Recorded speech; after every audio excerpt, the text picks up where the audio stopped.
ایران و دیگر نقاط جهان سلام میگویم. من جمشید چالنگی در ساعت پیش رو با شما هستم و در کنار شما در تفسیر خبر از استودیوی 47 صدای آمریکا در واشنگتن. چون دوشنبه شب‌های پیشین، امشب نیز به بررسی آخرین موارد نقض حقوق بشر در ایران میپردازیم. ممنوع الخروج شدن جعفر پناهی، فیلمساز سرشناس ایرانی. آقای پناهی که ریاست هیئت داوران جشنواره بین المللی سینمایی بمبئی را پذیرفته است، قرار بود از طریق پاریس راهی هند شود.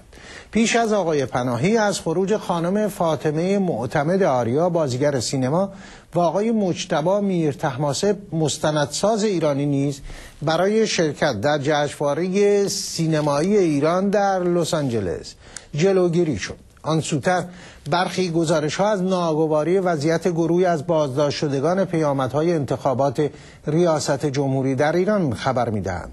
خانم مهدیه محمدی، همسر احمد زیدآبادی، روزنامه‌نگار و کارشناس امور خاورمیانه، میگوید بیش از 1 ماه است از همسر خود بیخبر است. هدایت الله آقایی، عضو حزب کارگزاران سازندگی، به 5 سال زندان محکوم شد. وضعیت جسمانی ابوالفضل عابدینی، روزنامه‌نگار، و عیسی سرخیز، روزنامه‌نگار، که از بیماری رنج میبرند، نسبتاً وخیم گزارش شده است. محمد قوچانی، مسعود باستانی و خانم هنگامه شهیدی از دیگر روزنامه‌نگاران زندانی در ایران به شمار می‌روند. همزمان آنگونه که هواداران آیت الله کاظمینی بروجردی منتشر ساختند، وی نیز از بیماری‌های مختلفی در زندان اوین رنج می‌برد. آقای کاظمینی بروجردی که خواستار جدایی دین از دولت است، حدود 3 سال است در زندان به سر می‌برد.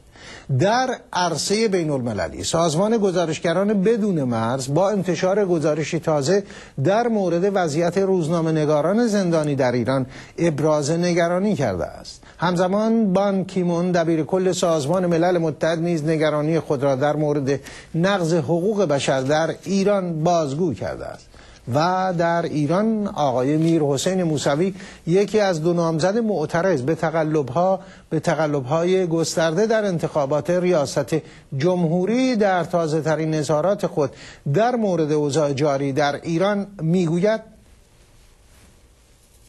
تا هنگامی که مسئله بحران و مشکل در کشور قبول نشه، تا هنگامی که مردم کسی و اکثریت مردم اغتشاشگر نامیده بشه، تا موقعی که مردم به حساب نیان و منحرف نامیده، تا موقعی که حق مردم قبول نشه برای تعیین سرنوشت خودشون، راه حل جامعی برای مشکل پیدا نخواهد شد. با ما هستند آقای خالد عزیزی، دبیر کل حزب دموکرات کردستان، طبعا کردستان ایران، در لندن. خانم مهتاب وحیدی، فعال حقوق بشر در نیکوزیا، قبرس. خانم بهیه جیلانی، فعال حقوق بشر، که از طریق ماهواره در پاریس با من و شما خواهد بود و گفتگوی کوتاهی خواهیم داشت با خانم الهه هیکس. همچنین گفتگوی کوتاه با آقای کیومرث ملکی، تحلیلگر سیاسی و کارشناس رسانه‌های همگانی در تهران، در مورد نقش صدا و سیمای جمهوری اسلامی در رویدادهای اخیر ایران. تا لحظاتی دیگر. و هنگامی که مسئله بحران و مشکل در کشور قبول نشه، تا هنگامی که مردم کسی و اکثریت مردم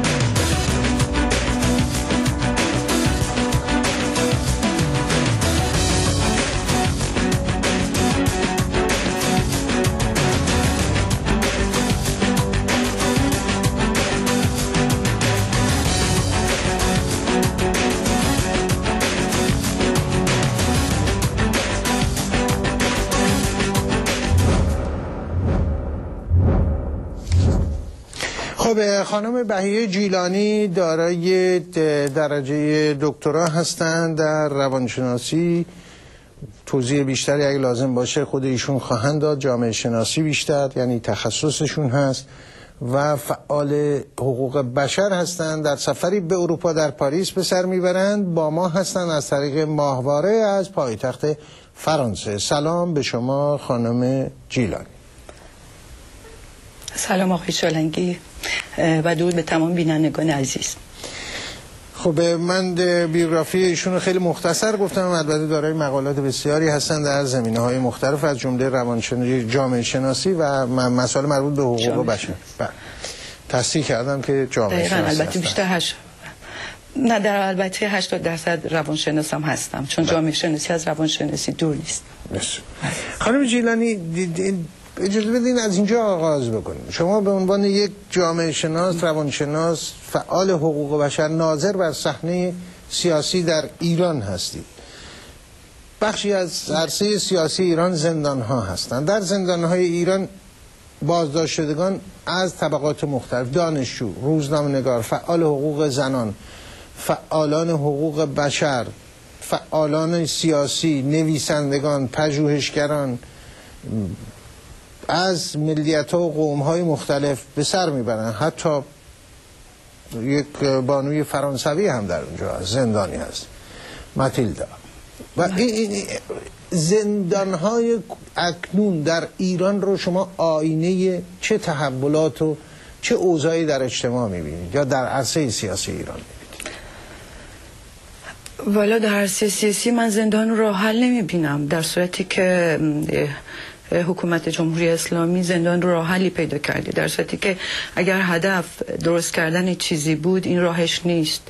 اشتباه داره رو اشتباه میشه و زندان ها دارن پر میشن و به علت نداشتن جا و مکان این زندان ها تبدیل به یک قفس هایی شدن که شما حیوانات درنده رو ریختین توش و کاری هم نمیکنین و این بیچاره ها آدم هایی هستن که در بندن.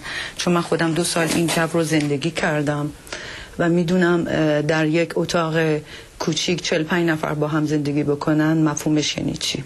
و من فکر میکنم راهش نیست.